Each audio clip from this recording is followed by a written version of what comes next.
Hola de nuevo, soy Feregrino y hoy les voy a hablar de la programación funcional. La programación funcional es otro paradigma de programación, tal como la programación reactiva, de la cual les hablé la semana pasada, o la programación orientada a objetos, que seguramente ya conoces. La programación funcional tiene sus raíces fuertemente establecidas en el cálculo lambda, que fue introducido por Alonzo Church por ahí de 1930, pero no fue sino hasta 1958, con la invención del lenguaje Lisp, que surgió el primer lenguaje con noción de orientación a funciones, o de programación funcional. Este tipo de programación generalmente siempre estuvo relegado a la academia, sin embargo, a últimas fechas ha tomado relevancia en cada vez más áreas del desarrollo. Como su nombre le indica, está centrado en funciones, las cuales son tratadas como ciudadanos de primera clase. En este esquema, la función siempre representará la relación entre una entrada y una salida, tal como en matemáticas, en las que tienes que si a una función le introduces un valor x, obtendrás como resultado un valor y. Y es aquí cuando quisiera mencionar uno de los conceptos también muy recurridos dentro de la programación funcional, que es el concepto de una función de orden superior. Se conoce como función de orden superior a aquellas funciones que pueden recibir como argumentos otras funciones o retornarlas como el resultado de su ejecución. Como ejemplo de estas tres funciones, que son de lo más populares en la programación funcional, tenemos la función map, la función reduce o fold y la función filter, que son funciones que toman justamente otras funciones como argumentos.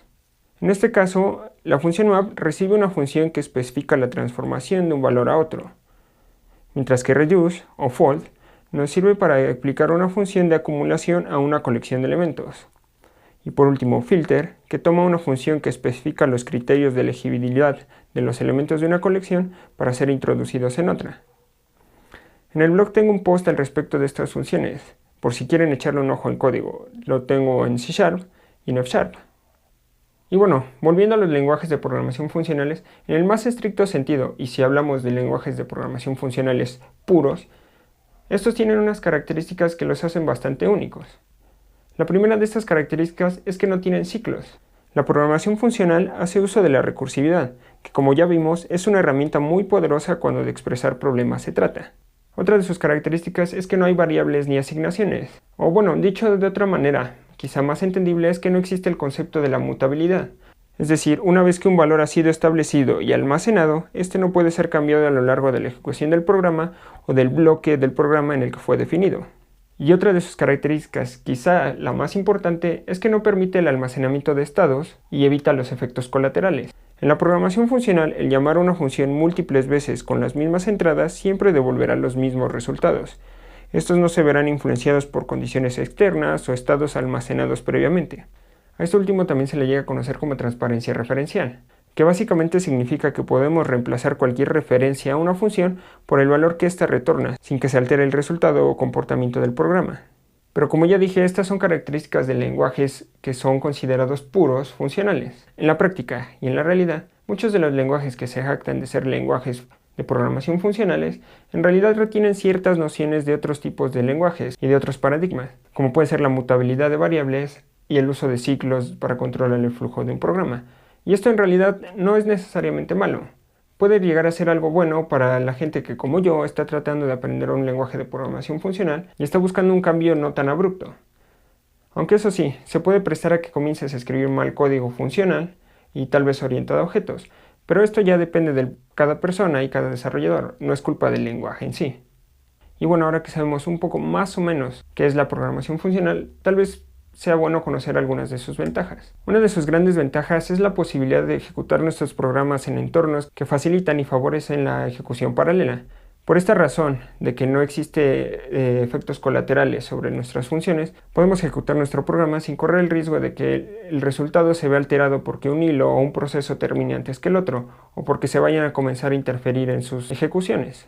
Y otra de sus grandes ventajas es que con los lenguajes de programación funcional se llega a escribir un código más corto, con menor línea de código y un poco más entendible. Y es que también los lenguajes de programación funcional son conocidos como lenguajes de programación declarativa, en los cuales se le indica al programa qué es lo que tiene que hacer, más allá de cómo tiene que hacerlo. Compara estos dos bloques de código, ambos en C# y en ambos estamos buscando valores dentro de una colección. Mientras que del modo tradicional le estamos diciendo a un lenguaje que tiene que recorrer el arreglo y buscar un valor, utilizando la programación funcional solamente le estamos indicando que tiene que buscar un valor. Y bueno, aprovechando que vimos ese código, como puedes ver, este es otro de los traslapes de lenguajes de programación. Así como en lenguajes de programación orientados a funciones o funcionales, que retienen ciertas nociones de otros paradigmas, también hay lenguajes, en este caso, por ejemplo C# orientados a objetos, que ya adoptan nociones de la programación funcional. Como ejemplos de lenguajes de programación funcional tenemos Haskell, Elm, OCaml y Erlang. Mientras que como ejemplos de otros lenguajes que tienen cierta orientación a funciones, actualmente tenemos C#, Java, Kotlin y Ruby. Pero bueno, tú cuéntame, ¿has hecho algo con lenguajes de programación funcional? ¿Qué lenguaje has usado y para qué tipo de aplicaciones las has estado haciendo? Si no mencioné el tuyo, también siéntete libre de colocarlo en la caja de los comentarios. Me interesa saber cuál es tu experiencia con este tipo de programación. Por último, y antes de que termine este video, quisiera invitarte a que veas mis posts sobre LINQ en C#. LINQ es una herramienta que nos ayuda a implementar un poco de la programación funcional dentro de nuestro código orientado a objetos. Es bastante útil, si no lo conoces, sin duda te invito a ver el post. Y bueno, por mi parte fue todo por este video, espero te haya resultado útil e instructivo. Y ya sabes, si así fue, dale un me gusta y compártelo con alguien más. Suscríbete si es que aún no lo has hecho y nos vemos la próxima.